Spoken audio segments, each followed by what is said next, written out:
May mga gabi bang tahimik naman ang paligid, pero ang utak mo gising na gising. Yung tipong bigla mo na lang maiisip, ano bang silbi ko?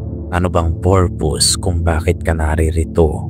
Hindi ka nag-iisa. Ito ang takot na hindi natin madalas pag-usapan, pero lahat tayo meron nito. May takot ka na hindi mo mabigkas, pero ramdam mo gabi-gabi. Hindi ito takot sa multo, sa pagkabigo o sa ibang tao. Ito ang takot na walang kasiguraduhan sa buhay mismo. At kapag tumahimik na ang mundo, doon nagsisimula ang pinakamalalim na takot. Ang takot na baka walang saysay ang lahat. Kaya sa video na ito, tatalakayin natin ang isa sa 3 uri ng takot, ang existential fear. Ang takot na natutulog, nagtatago at tahimik lang, ngunit malalim at madilim. Kung handa ka na, don't forget to like and subscribe kung nais mo ng mga ganitong content. Let's begin. Ito ang takot na may malalim na pinanghuhugutan. Madalas ang mga nakakaranas nito, may mga masasalimuot na senaryo sa utak nila. Mga bagay na talagang nakakatakot dahil sa sobrang dilim na kung papasukin mo ang mundo ng kaisipan nila, lalabas kang tulala at bakas ang masalimuot na karanasan sa iyong muka. Ito ang takot na nakatago at natutulog lang. Ngunit sa oras na ito'y magising, hindi ka nito patutulugin. Kapag sinabing existential fear, nakakabit ito sa hiwaga at halaga ng buhay mo bilang individual. Sa kung ano ba ang kahulugan ng buhay, kamatayan, pagkakakilanlan, at purpose na mayroon ka dito sa mundo. Alam kong ang iba sa inyo nakaranas na nito. At marahil narito ka sa video na ito dahil nakaranas o nakakaranas ka nito ngayon. Hindi gaya ng primal at social fear na tumutukoy sa panganib at kahihiyan. Ang existential fear ay tumutukoy mismo sa sarili mo at kung bakit ka ba naririto sa mundong ito. Kapag sinabing existential fear, hindi dyan mawawala ang mga tanong gaya ng anong mangyayari pagkatapos mong mamatay? Saan ka nga ba pupunta? Ano ba ang punto ng mabuhay sa mundong ito? Sinasayang mo lang ba ang buhay mo? Kilala mo ba talaga kung sino ka? Paano kung hindi mo makamtan yung mga pangarap na minimithi mo? Paano kung mabigo ka sa buhay? Paano kung hanggang dito ka na lang? Mga ganyang tanong ang kakain sa utak mo habang minumulto ka ng sarili mong takot. Kaya nga yung iba nagkakaroon ng tinatawag na existential crisis na kung saan ay pakiramdam nila na para bang wala ng saysay ang lahat. At kung naranasan mo na rin yan, alam mo kung gaano nakakatakot ang sitwasyon na ito sa buhay ng isang tao. Dahil kakainin ka ng takot na ito mula sa loob, palabas. Ni hindi mamamalayan ng mga tao sa paligid mo kung ano na bang nangyayari sa iyo. Dahil imbis na humingi ka ng tulong, mas lalo ka pang lalamunin ng takot na ito hanggang sa wakasan mo na ang paghihirap mo. The fear of death. Maraming tao ang takot mamatay at lumalabas ang takot na yan sa oras na magkakaroon ka ng awareness na ang buhay ng tao ay may hangganan lang. Ang ganitong realization ay nagdudulot ng anxiety sa ibang mga tao.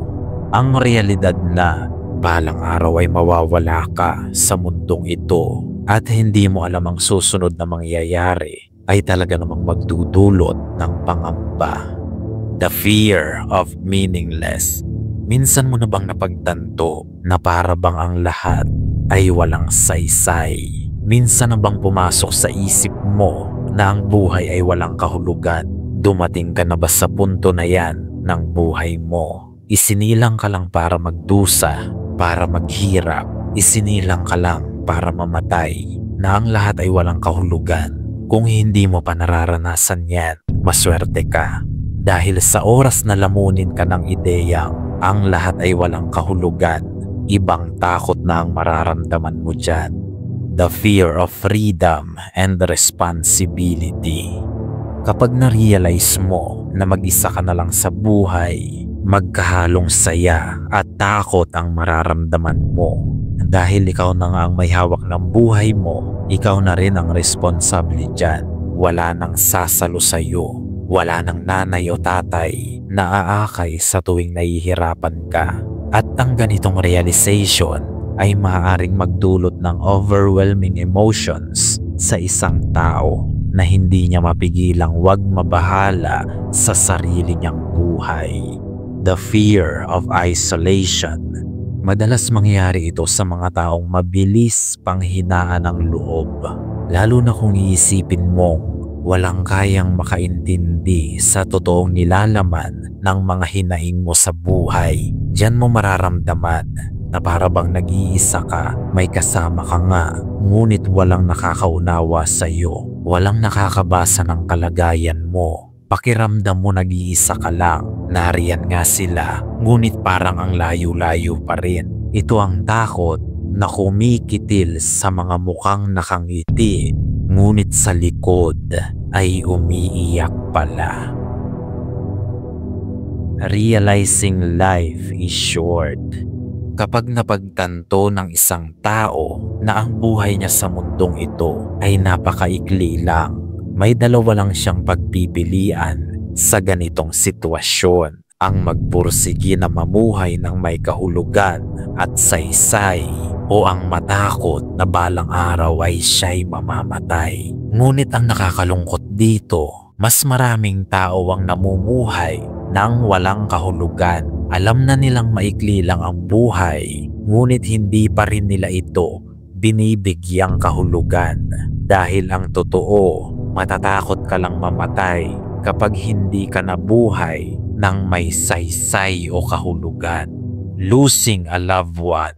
Isa pang trigger kung bakit nagkakaroon ng existential fear ang isang tao ay dahil sa nawalan sila ng mahal sa buhay. Pakiramdam kasi nila sa sitwasyong ito para bang wala na ring saysay na mabuhay pa, na para silang ninakawan ng dahilan para mabuhay. At iyan ang nakakatakot sa isang tao na naiwan ng mahal niya sa buhay. Paano ka babangon kung wala ka ng dahilan para tumayo pa at magpatuloy? Mapapatanong ka na lang talaga sa sarili mo kung may kabuluhan pa ba ang mabuhay. Major life changes. Nabubuhay ang existential fear ng isang tao sa oras na umarap na siya sa panibagong yugto ng buhay niya, gaya ng graduation, long-term relationship breakup, o kaya naman ay tumatanda ka na. Alam kong naranasan mo na yan, na para bang tuliro ka at hindi mo na alam ang susunod mong hakbang para magpatuloy. Natatakot kang umusad dahil hindi ka sigurado sa patutunguhan mo. Akala mo simple lang, ngunit existential fear na yang nararamdaman mo. Feeling stuck and unfulfilled. Dito madalas mangyari ang tinatawag na existential crisis, na kung saan nagkakaroon ka ng matinding problema tungkol sa sarili mong katayuan sa buhay. Dahil pakiramdam mo naiipit ka sa sitwasyong hindi mo kayang takasan. Natatakot ka sa paulit-ulit na pangyayari hanggang sa sumuko ka at magpalunod na lang sa takot at kawalan ng pag-asa, na para bang nag-iisa ka lang at walang kayang pumuno sa kawalan na nararamdaman mo. Achieving success but feeling empty. Kapag nakaramdam ka na ng ganito, delikado na yan. Seryosong problema na yan. Dahil isa yan sa magti-trigger ng existential fear mo. Lalamunin ka niyan gabi-gabi at hindi ka patutulugin ng realidad na kahit ano pang maabot mo sa buhay, kahit gaano karaming pera at babae pa ang makuha mo, at kahit gaano karaming kotse ang mayroon ka, kahit gaano kakayaman, pakiramdam mo ang laki pa rin ng kulang sa buhay mo at iilang tao lang ang mapagsasabihan mo ng problema na yan dahil hindi lahat maiintindihan ka sa bagay na yan at dyan mo lalong maiisip na sa kabila ng lahat ng achievements mo, mag-isa at malungkot ka pa rin. Existential fear is fear of life without meaning. Takot na baka hindi mo maabot yung mga minimithi mo at takot sa realidad na nauubos na ang oras mo. Gaya nga ng sinabi ko, ang takot na ito ay natutulog lang. Ibig sabihin, lahat tayo makakaranas nito sa buhay sa iba't ibang pagkakataon lang. Minsan pabalik-balik ito at hindi mo maiiwasan. Kaya kung ayaw mo itong maranasan, gawin mong makabuluhan ang buhay mo dito sa mundo dahil wala ka namang ibang gagawin. Huwag ka na gumaya doon sa mga taong sinayang na ang buhay nila dahil sa bisyo, sugal at sa mga bagay na walang kahulugan. Minsan ka na lang mabubuhay. Gawin mo namang magandang kwento yung buhay mo. Always aim for greatness and becoming a better person every day. Kung nag-enjoy ka sa topic na ito, don't forget to like and subscribe for more quality contents like this. Gayunpaman, marami nga ang makakapakinig, ngunit iilan lang ang makakaunawa hanggang sa muli nating pagkikita.